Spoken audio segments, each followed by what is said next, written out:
బస్సులు మొత్తం బంద్. అవును. బస్సులు మొత్తం బంద్ అయితే చేస్తున్నారు. ఇక్కడ మీరు చూసుకోవచ్చు. ఎండ బాగా ఉంది. ద్విచక్ర వాహనంలో ఏం వెళ్తాం? బస్సులో వెళ్దామని నగరవాసులు అనుకుంటే ఎండలో మండిపోవాల్సిందే. మధ్యాహ్నం 12 గంటల నుంచి సాయంత్రం 4 గంటల వరకు కూడా సిటీ బస్సులు తగ్గిస్తున్నామని greater Hyderabad city RTC zone ED Venkateswarlu ఒక ప్రకటనలో తెలిపారు. ఎండలో ఎండుతున్న మండుతున్న వేళ ప్రయాణికులు అంతంత మాత్రమే ఉంటున్నారని, బస్సులను ఖాళీగా తిప్పలేక ఇలాంటి నిర్ణయం తీసుకున్నామని టీఎస్ఆర్టీసీ వివరణ ఇచ్చింది. ఎండలు బాగా ఉన్నందున ప్రజలు అప్రమత్తంగా ఉండాలని, మధ్యాహ్నం వేళ తప్పనిసరి కాకపోతే బయటకు రావద్దని జీహెచ్ఎంసీ ప్రకటించిన విషయం అందరికీ తెలిసిందే. మరోవైపు మంగళవారం నుంచి కూడా ఉదయం 5 గంటల నుంచి రాత్రి 12 గంటల వరకు సిటీ బస్సులు అందుబాటులో ఉంటాయని కూడా ప్రకటించింది.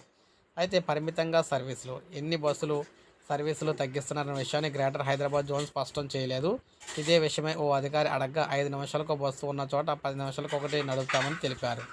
అంటే 2250 బస్సులకు గాను 1275 బస్సులు ఉంటాయని అంటున్నారన్నమాట. ఉదయం 5 నుంచి మొత్తం బస్సులు ఉంటాయని, మధ్యాహ్నం 10 నుంచి సాయంత్రం 4 గంటల వరకు బస్సులు అయితే ఉండవని చెప్పేసి చెప్తున్నారు. మళ్ళీ సాయంత్రం 4 నుంచి రాత్రి 12 గంటల వరకు అన్ని బస్సులు కూడా ఉంటాయని చెప్తున్నారు. సో ఈ విధంగా హైదరాబాద్ సిటీ మొత్తం అంతా కూడా బస్సులు అయితే ఆపేయడం జరుగుతుందన్నమాట. సో ఒక లైక్ చేయండి, సబ్స్క్రైబ్ చేసుకోవాలి, మన ఛానల్ సబ్స్క్రైబ్ చేసుకోండి.